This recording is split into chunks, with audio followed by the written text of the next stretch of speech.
17 de novembro, São Gregório, taumaturgo do ano de 276. São Gregório, bispo de Neocesareia, no Ponto, era filho de pais ricos, mas pagãos. O cognome de taumaturgo veio-lhe do grande número de milagres que em vida operou. Gregório possuía uma natural inclinação à caridade e uma sede insaciável de ciência. Este desejo irreprimível levou-o a Cesareia e Alexandria, onde se dedicou ao estudo das artes liberais.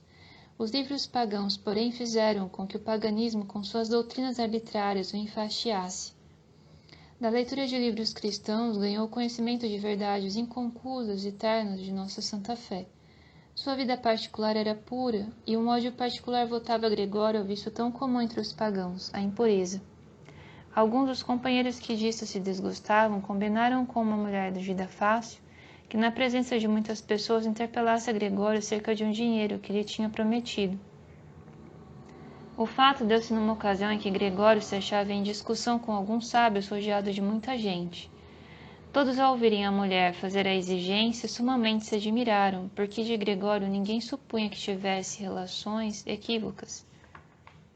Gregório não menos se admirou, mas cônscio de sua inocência, e não querendo interromper a discussão por amor de uma vil caluniadora, pediu a um dos amigos que, para tapar a boca da infeliz, lhe desse quanto de dinheiro exigisse. Mal a mentirosa tinha recebido as moedas quando ficou possessa do demônio e atormentada. Ficou de um modo horroroso. Em altos gritos confessou a maldade e pediu perdão a Gregório.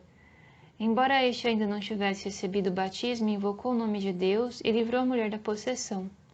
Este fato poderosamente influiu para acelerar-lhe a marcha da conversão e fazer-lhe perder o sacramento do batismo.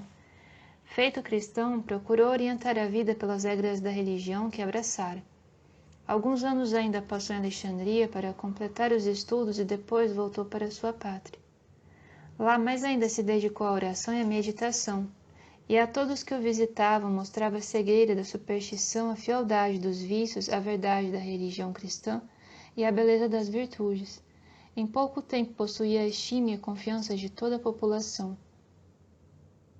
Fédimo, bispo de Amácia, tão agradavelmente impressionado ficou pela pessoa de Gregório que o ordenou bispo de Neocesareia. Na sua diocese existiam apenas 17 cristãos, o resto da população era idólatra. Antes de tomar as rédeas do governo episcopal, Gregório se retirou para a solidão e, em ardentes orações a Deus e Maria Santíssima, pediu luz para compreender de que modo devia dirigir os fiéis e converter os concidadãos ao cristianismo. Teve uma aparição de Nossa Senhora e de São João, o qual, da mãe de Jesus, recebeu ordem para ensinar a Gregório o que havia de fazer e como doutrinar. Assim confortado, Gregório pôs mãos à obra e encetou logo a propaganda da fé entre os pagãos. Milagres estupendos com que Deus grandemente o favoreceu facilitaram-lhe o empreendimento. O número cada vez crescente dos fiéis reclamou a construção de uma igreja. O lugar onde se devia erguer o novo templo era bastante limitado, devido a uma montanha cujo sopé se estendia consideravelmente, e a igreja, diante desta circunstância, não podia ser feita nas dimensões que Gregório desejava. Nesta dificuldade recorreu à oração. Qual não foi a admiração e o espanto de todos que presenciaram o espetáculo quando viram a montanha recuar até o ponto desejado, dando assim lugar à construção da nova igreja. Estes outros fatos extraordinários, que na vida de Gregório se reproduziram quase diariamente, impressionaram os pagãos de tal maneira que em grandes massas pediram ser aceitos no seio da Igreja Católica. Naquela região havia um rio cujas inundações anuais, e quase sempre na estação do inverno, muito prejudicavam casas e campos. O povo, em sua ânsia, recorreu ao santo bispo. Este, acompanhado de muita gente, dirigiu-se ao lugar onde as águas do rio costumavam romper o dique. Lá fincou um bastão na terra. Este criou raízes, cresceu e transformou-se em grande árvore. Daquela data em diante, as águas nunca mais ultrapassaram o limite que o bispo lhe tinha marcado. 2 irmãos estavam em forte contenda por causa de um tanque piscoso. Como não houvesse possibilidade de chegar a acordo sobre a posse do tanque, era para temer um desfecho desastroso da questão. Por uma outra vez, São Gregório conseguira restabelecer a paz entre os dois pretendentes. Vendo, porém, que este era de pouca duração e os ânimos não se acalmavam, pediu a Deus uma intervenção salutar. Na mesma noite o tanque secou e a briga terminou de vez. Se bem que mais e outros fatos o fizessem subir muito na estima do povo, Gregório procurou o mais possível declinar de si as honras que os fiéis lhe rendiam. Constantemente trazia consigo relíquias de santos e as atribuía aos milagres, que tão frequentemente se observavam. Se o bispo gozava de geral estima, alguns havia que o desprezavam e o odiavam. Entre estes dois judeus. Estes se dirigiram a um lugar onde o bispo todos os dias costumava passar e pretenderam à sua custa se divertir. Quando de fato Gregório passou, um dos dois estavam esticados no chão, fingindo-se morto.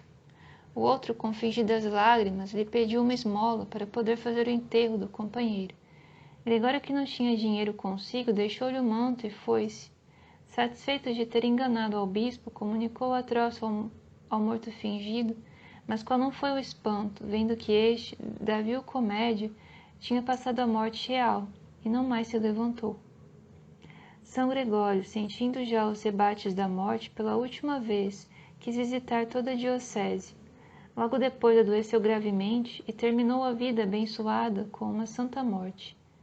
Antes de fechar os olhos para o último sono, perguntou ainda pelo número dos pagãos existentes na cidade. Quando lhe disseram que eram 17, respondeu: graças a Deus, quando vim para tomar conta da diocese havia apenas 17 cristãos. Deus os conserve na santa fé e conceda a todos infelizes a luz da verdade. De acordo com o desejo do santo, achou repouso não numa igreja ou lugar de destaque, mas no cemitério comum.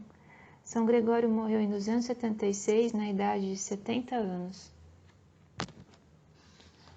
São Gregório, taumaturgo, rogai por nós.